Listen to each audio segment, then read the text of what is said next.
السلام علیکم ورحمۃ اللہ وبرکاتہ۔ میں ایک بیوہ عورت تھی۔ میری ایک ہی بیٹی تھی جس کی عمر 10 سال تھی۔ ایک دن وہ سودا لینے گئی تو واپس نہ آئی۔ اس کے غم میں رو رو کر بے حال ہو گئی تھی۔ پھر کئی سال گزر گئے۔ میں ایک بنگلے میں کام کرتی۔ ایک دن بنگلے میں دعوت تھی۔ آج کوئی خاص شخصیت آ رہی تھی۔ جیسے ہی میں نے مالکن کے بیٹے کے ساتھ لینڈ کروزر سے اترتی اس خوبصورت لڑکی کو دیکھا تو میرے پیروں تلے سے زمین نکل گئی تھی، کیونکہ وہ کوئی اور نہیں بلکہ میری لاپتہ بیٹی۔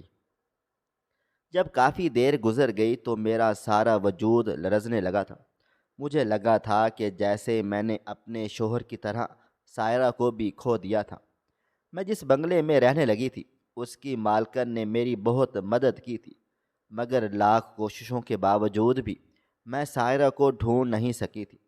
میں ہر پل، ہر لمحہ اپنی بچی کی راہ تکتی تھی۔ مجھے پورا یقین تھا کہ وہ ایک نہ ایک دن میرے پاس واپس ضرور آ جائے گی، اس لیے میں ہر آہٹ پر چونک جاتی تھی، مگر میرا انتظار تھا کہ طویل سے طویل ہی ہوتا چلا جا رہا تھا۔ مگر خدا کو شاید میرا صبر پسند آ گیا تھا۔ جب ایک دن بنگلے میں ایک دعوت تھی اور بہت بڑی بڑی شخصیات اس دعوت میں آ رہی تھی۔ میری تو عادت بن چکی تھی کہ میں بنگلے میں آنے والی ہر لڑکی کو حسرت سے دیکھتی رہتی تھی کہ کہیں مجھے میری بیٹی مل جاتی۔ اس روز مجھے میری گمشدہ بیٹی مل ہی گئی تھی، اور مجھے اپنی آنکھوں پر یقین ہی نہیں آ رہا تھا کہ وہ ایک بڑی سی لینڈ کروزر سے باہر اتری تھی اور مجھے نظر انداز کر کے بنگلے کے اندر چلی گئی تھی۔ مگر اس وقت مجھے اس کا خود کو نظر انداز کرنا بالکل بھی برا نہیں لگا تھا، بلکہ میری آنکھوں میں یہ سوچ کر خوشی کے آنسو آ گئے تھے کہ میری بچی زندہ سلامت تھی اور میری آنکھوں کے سامنے تھی۔ آخر طویل انتظار ختم ہو گیا تھا، مگر اس نے پلٹ کر مجھے دیکھا کیوں نہیں تھا۔ میں بنگلے کے ایک کونے میں چپ چاپ خاموشی سے کھڑی اس کو دیکھے جا رہی تھی۔ وہ بے شک میری سائرہ تھی، مگر وہ پہلے کے جیسی نہیں رہی تھی، بلکہ اس کے لہجے میں اور اس کی شخصیت میں ایک وقار آ گیا تھا۔ وہ جس شخص کے ساتھ اس بڑی سی لینڈ کروزر میں آئی تھی، اس کو دیکھ کر ایسا لگ رہا تھا جیسے اس کا سائرہ سے بہت قریبی رشتہ تھا۔ میں اس کو دیکھ کر خوش تھی، کیونکہ بہت لمبے عرصے کے بعد میں اپنی بیٹی کو زندہ سلامت اپنے سامنے دیکھ رہی تھی، اور میرے لیے یہی بہت تھا۔ مگر میرا نام کائنات ہے اور میرا تعلق لاڑکانہ سے ہے، جہاں میں اپنے بڑے سے گھر میں اماں ابا اور ایک بڑے بھائی کے ساتھ رہتی تھی۔ میرا تعلق ایک نہایت امیر گھرانے سے تھا۔ شہر میں میرے ابا جان کی اپنی فیکٹری تھی اور گھر میں دولت کی ریل پھیل تھی، مگر میری قسمت میں انور لکھا ہوا تھا۔ انور سے میری ملاقات کالج میں ہو گئی تھی۔ اس کا تعلق ایک غریب گھرانے سے تھا اور مجھے اس سے بے پناہ محبت ہو گئی تھی۔ ہم دونوں نے سٹیٹس کے فرق کی وجہ سے گھر والوں کے اختلاف کے باوجود ایک دوسرے کو اپنی زندگی میں شامل کر لیا تھا۔ یہی وجہ تھی کہ ہم دونوں نے شادی کے بعد اپنے گھر والوں سے کوئی رابطہ نہیں رکھا تھا۔ میں اور انور ایک دوسرے کے ساتھ بہت خوشگوار زندگی گزار رہے تھے۔ جب انور مجھے زندگی کے سفر میں اکیلا چھوڑ گیا تھا، اس وقت میری کوکھ میں اس کا بچہ تھا۔ جب ہم ایک حادثے کا شکار ہو گئے تھے اور انور اس حادثے میں اپنی جان سے ہاتھ دھو بیٹھا تھا، جبکہ مجھے گہری چوٹیں آئی تھیں۔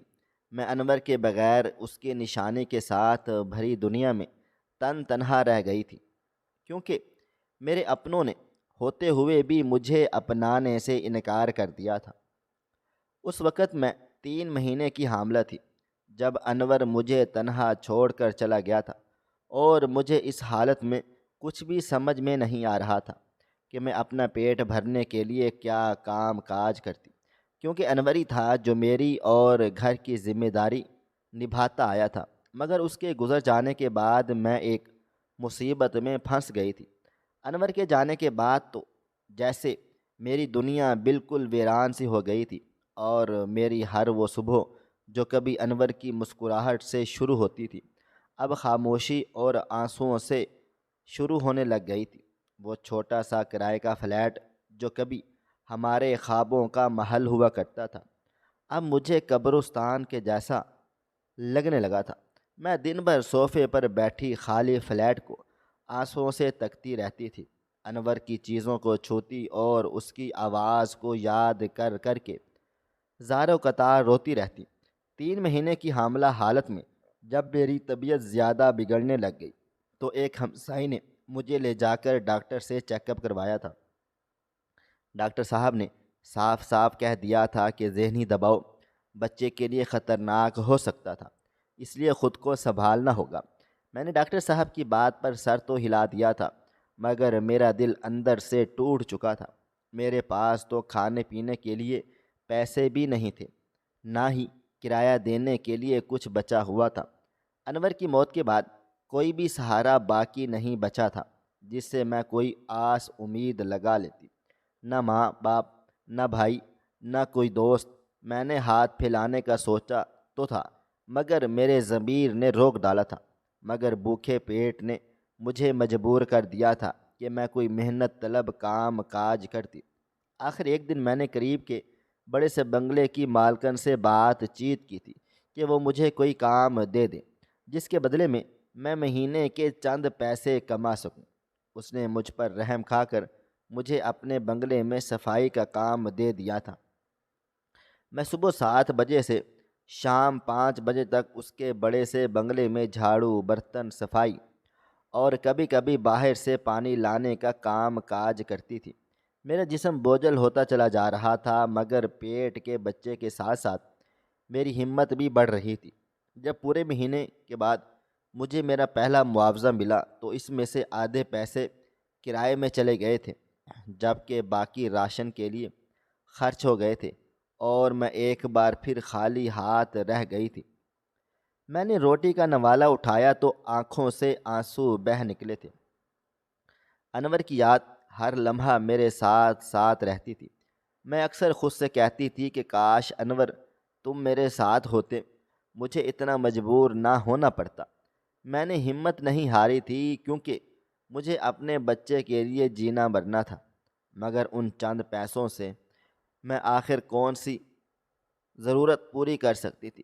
تب میں نے ایک مشکل فیصلہ لیا تھا اور اپنا سارا قیمتی سامان بیچ کر، پیسے اپنے پاس محفوظ رکھ کر وہ کرائے کا فلیٹ ہمیشہ ہمیشہ کے لیے چھوڑ کر اسی بنگلے پر آ کر ہی رہنے لگ گئی تھی۔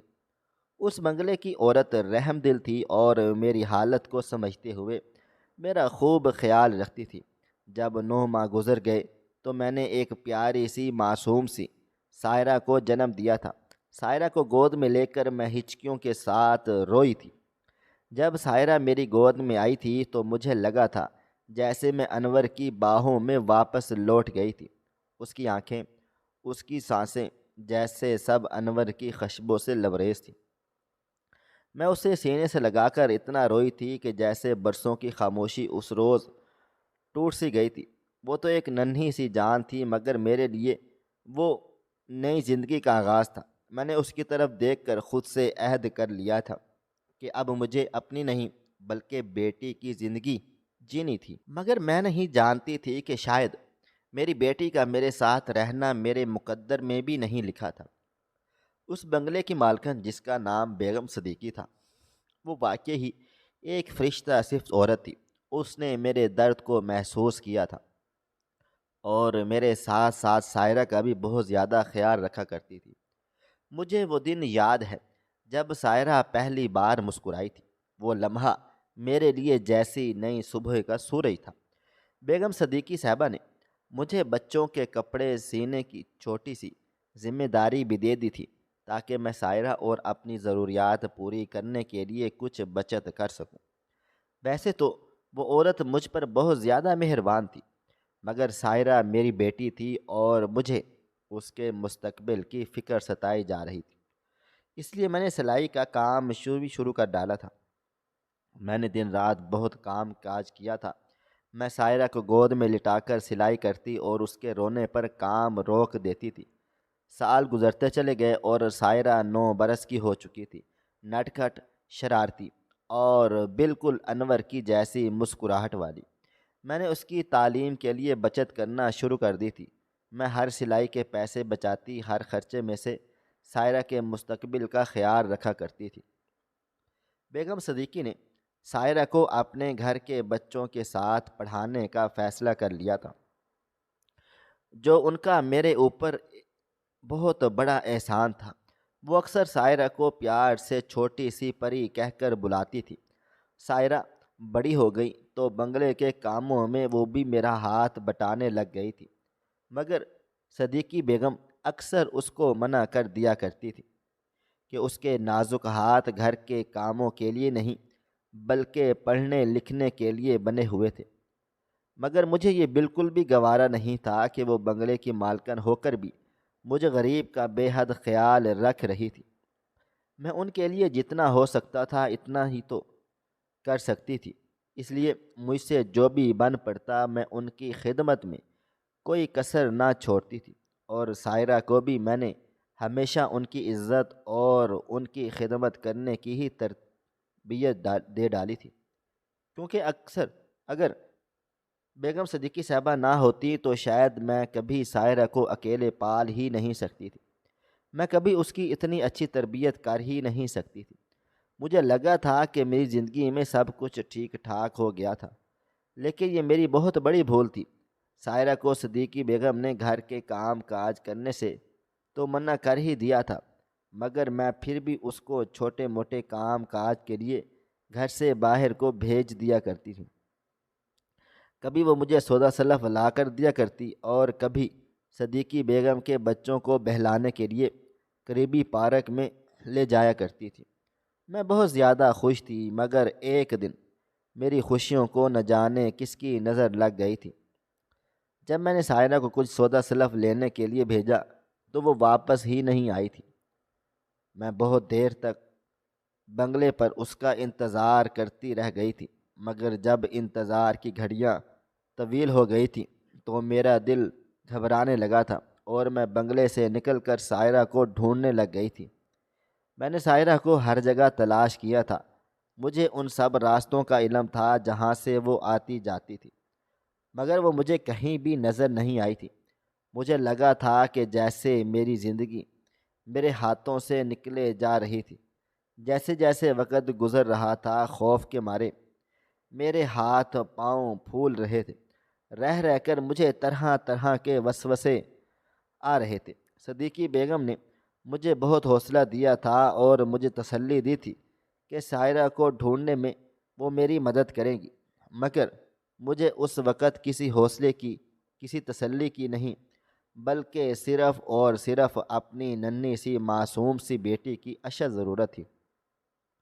مجھے لگا تھا کہ شاید انور کی طرح وہ بھی مجھے چھوڑ کر چلی گئی تھی۔ سارا دن گزر گیا تھا، شام کا اندھیرا پھیلنے لگا تھا اور پھر رات ہو گئی تھی، مگر سائرہ کا کہیں کچھ اتا پتہ ہی نہیں چل رہا تھا۔ مجھے لگ رہا تھا جیسے میری زندگی بھی انور کی طرح ہی ختم ہونے والی تھی، کیونکہ سائرہ ہی تو تھی جو مجھے جینے کا حوصلہ دیتی تھی۔ ایک وہی تو وجہ تھی جو میں زندہ تھی۔ جب وہی میرے پاس نہیں رہی تو میری زندگی کا کیا مقصد ہے؟ صدیقی بیگم نے بھی سائرہ کو ہر جگہ تلاش کروایا تھا، مگر وہ کہیں بھی نہیں اسے ملی تھی۔ رو رو کر میرا برا حال ہو گیا تھا اور میں غم سے نڈھال اس پورے بنگلے کے ایک کونے میں پڑ گئی تھی۔ میں ہر روز سائرہ کی راہ تکتی رہتی تھی، کیونکہ شاید وہ کہیں سے بھی آ کر مجھ سے لپٹ جائے۔ میری امید کسی بھی صورت ٹوٹ ہی نہیں پا رہی تھی۔ مجھے پورا یقین تھا کہ سائرہ بنگلے کا راستہ بھول گئی ہوگی اور ایک نہ ایک دن واپس ضرور میرے پاس چلی آئے گی۔ میں ہر وقت سائرہ کے انتظار میں دن گن کر گزارنے لگ گئی تھی، مگر وہ دن مہینوں میں بدل گئے تھے اور پھر سالوں میں، مگر میری سائرہ واپس ہی نہیں آئی تھی۔ میں ہر آہٹ پر یہ سوچ کر سر اٹھاتی تھی کہ شاید وہاں پر میری سائرہ ہو، مگر وہاں پر ہوا کی سرسراہٹ کے علاوہ اور بھی کچھ نہیں ہوتا تھا۔ اس مشکل وقت میں صرف صدیقی بیگم ہی تھی جس نے مجھے سنبھالا ہوا تھا اور مجھے زندہ رہنے کا حوصلہ بھی دیا تھا، وہ مجھے ہر روز یہی امید دلاتی تھی، آس دیتی تھی کہ اگر میں ہی ہمت ہار گئی تو زندگی کے آگے ہار مان لی جائے تو سائرہ کا کیا ہوگا؟ اگر وہ کسی دن پلٹ کے میرے پاس چلی آ گئی اور مجھے اپنے انتظار میں موجود نہ پایا تو اس پر کیا گزرے گی؟ میری مالکن ایک فلاحی ادارے میں کام کاج کرتی تھی اور اس نے اپنے سب جاننے والوں کو سائرہ کے بارے میں بتا ڈالا تھا کہ اگر کسی کو بھی اس بارے میں کچھ معلوم ہو یا کچھ بھی معلومات حاصل ہو جائیں، وہ اس کو لے کر بنگلے پر آ جائے۔ میں آنے والے ہر مہمان کے ساتھ موجود بچی کو بڑی حسرتوں سے دیکھتی تھی کہ کہیں وہ میری بیٹی تو نہیں، مگر میری بیٹی تو نہ جانے کہاں پر کھو گئی تھی۔ مجھے تو لگتا تھا کہ جیسے میں سائرہ کے انتظار میں ہی مر جاؤں گی، مگر شاید کہ خدا کو میرا صبر پسند آ گیا تھا۔ سائرہ کی گمشدگی کے 6 سال بعد جب بنگلے میں ایک بڑی سی دعوت تھی جس میں بہت بڑی شخصیات آ رہی تھی، تب میں نہیں جانتی تھی کہ اس دعوت میں بھی اپنی بیٹی سے ملنے والی تھی۔ میری تو جیسے عادت ہی بن چکی تھی کہ میں بنگلے میں آنے والی ہر لڑکی کو بہت حسرت سے دیکھتی رہتی تھی۔ تب میں نے ایک بڑی سی لینڈ کروزر سے نکلتے ہوئے لڑکے کے ساتھ اس لڑکی کو بھی حیرت سے ہی دیکھا تھا۔ کاش کہ اس کی جگہ میری بیٹی ہوتی۔ تب مجھے ایک شدید جھٹکا لگا تھا، کیونکہ اس بار لینڈ کروزر سے نکلنے والی اس لڑکی کی شکل بالکل ہو بہو سائرہ کے جیسی ہی تو تھی۔ ویسے ہی بال، ویسے ہی بڑی بڑی آنکھیں اور اس کے چلنے کے انداز سے مجھے یقین ہو گیا تھا کہ وہ میری ہی سائرہ ہی تو تھی۔ مجھے اپنی آنکھوں پر یقین ہی نہیں آیا تھا۔ میں بار بار آنکھیں جھپک کر اس کو دیکھ کر یقین کر رہی تھی کیا وہ میری سائرہ ہی تھی، مگر اس کی آواز سن کر شک کی کوئی گنجائش باقی ہی نہیں رہی تھی کہ وہ میری ہی سائرہ تھی، میری اور انور کی سائرہ، میرے انور کی آخری نشانی جس کو وہ میرے حوالے کر کے چلا گیا تھا۔ میری آنکھوں میں آنسو تھے، مگر وہ لڑکی اس لڑکے کے پیچھے مجھے نظر انداز کر کے بنگلے کے اندر کو چلی گئی تھی۔ مجھے اس کا یہ نظر انداز کرنا اس وقت بالکل بھی اچھا نہیں لگا تھا۔ میرے لیے تو یہی بہت تھا کہ میری سائرہ زندہ تھی، اور سب سے بڑی بات یہ کہ وہ مجھے مل گئی تھی اور وہ میرے سامنے تھی۔ میں خاموشی سے بنگلے کے ایک کونے میں کھڑی رہ گئی تھی۔ میرا دل زور زور سے دھڑکے چلے جا رہا تھا۔ صدیقی بیگم کی دعوت میں بہت سی اہم شخصیات آئی ہوئی تھیں، مگر وہ سب اپنی اپنی دنیا میں مصروف تھے، لیکن میرے لیے تو صرف ایک چہرہ، ایک وجود اہم تھا، میری سائرہ، وہ لڑکا جس کے ساتھ وہ چلی آئی تھی۔ وہ شاید کسی امیر کبیر گھرانے سے تعلق رکھتا تھا۔ ان دونوں کو ساتھ دیکھ کر مجھے اندازہ سا ہو گیا تھا کہ ان دونوں کا آپس میں کوئی بہت سا قریبی تعلق ہے، جیسے وہ اس کے بہت قریب چلے آئے تھے، جیسے وہ اس کے محافظ تھے۔ میرے دل میں سوالات کا طوفان اٹھنے لگ گیا تھا، مگر زبان گنگ ہو گئی تھی۔ دعوت ختم ہوئی تھی اور مہمان وغیرہ چلے گئے تھے، مگر میں وہیں بیٹھی رہ گئی تھی۔ صدیقی بیگم میرے پاس چلی آئی اور میرے چہرے پر چھائی حیرانگی کو دیکھ کر رک گئی تھی اور مجھ سے پوچھنے لگی کہ میں کیوں رو رہی تھی۔ تب میں نے بمشکل اپنے لرزتی آواز میں ان کو بتایا تھا کہ وہ لڑکی جو لینڈ کروزر سے آئی تھی وہ میری سائرہ تھی۔ صدیقی بیگم نے چونک کر میری طرف دیکھا تھا اور پھر تیزی سے میرا ہاتھ تھام کر مجھ سے پوچھنے لگی تھی کہ کیا مجھے یقین تھا کہ وہ سائرہ ہی تھی۔ میں نے روتے ہوئے ان کو یقین دلایا تھا۔ تب انہوں نے فوراً ہی اپنے ایک ملازم کو بھیج کر اس لڑکی کے بارے میں معلوم کروایا تھا، مگر وہ دونوں مہمان تو تب تک واپس کو جا چکے تھے۔ میری آنکھوں کے سامنے ایک بار پھر اندھیرا سا چھانے لگا تھا، مگر اس بار امید کی ایک کرن میرے ساتھ ساتھ تھی۔ میں یہ تو جان ہی چکی تھی کہ میری سائرہ زندہ تھی۔ صدیقی بیگم نے ہار نہیں مانی تھی۔ انہوں نے اپنی فلاحی تنظیم کے ذریعے سے تحقیق شروع کروا ڈالی تھی۔ ہفتے بھر کی تگ و دو کے بعد مجھے پتہ چلا تھا کہ اس لڑکی کا نام ہنا تھا اور وہ ایک مشہور بزنس مین کی لے پالک بیٹی تھی۔ میں سن کر تڑپ اٹھی تھی، مطلب سائرہ کو کسی نے گود لے لیا تھا۔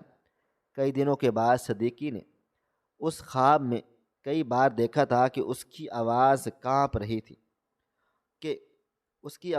رہی تھی اور مجھے اندازہ ہو گیا تھا کہ میری سائرہ کی یادداشت دھندلی تھی۔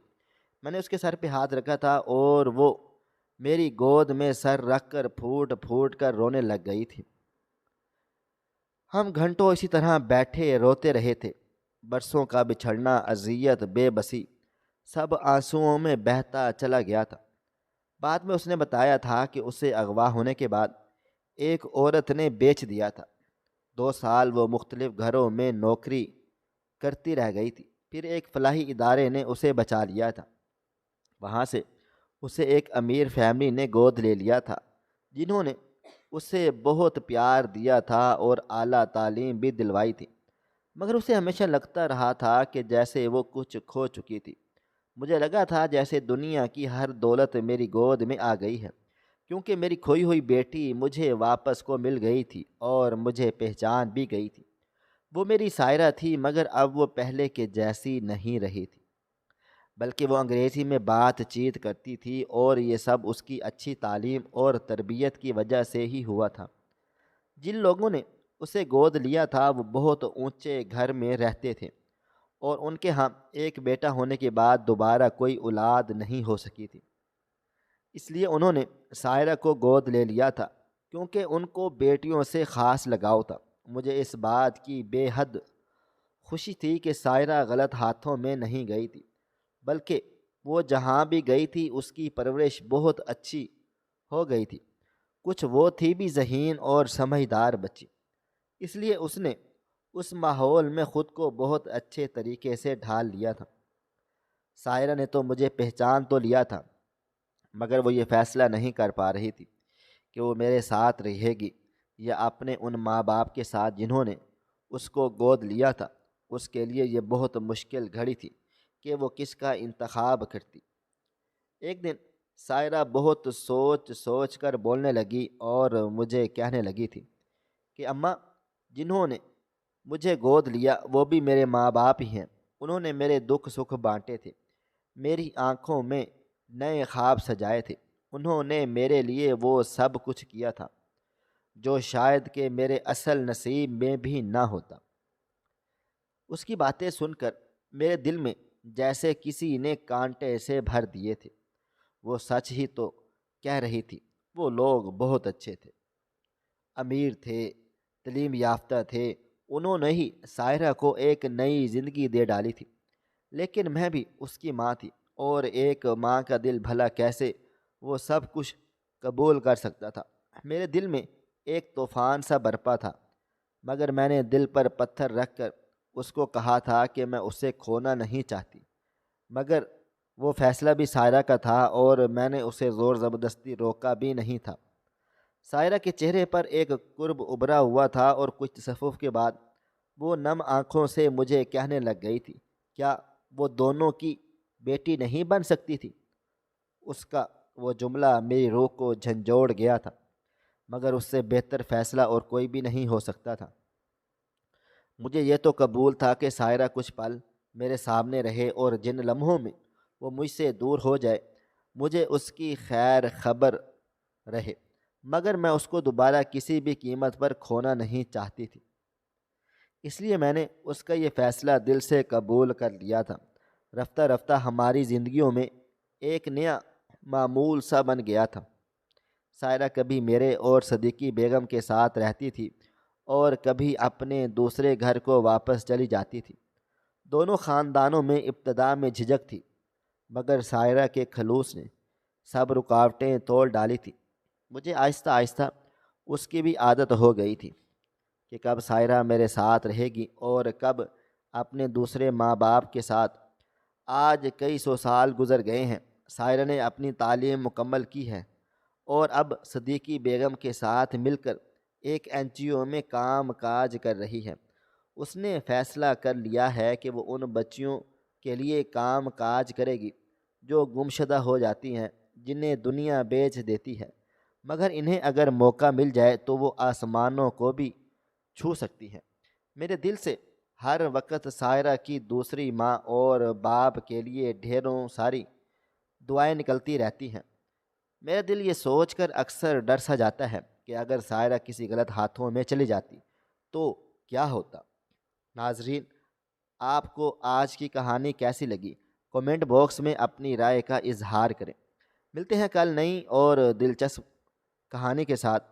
اللہ حافظ۔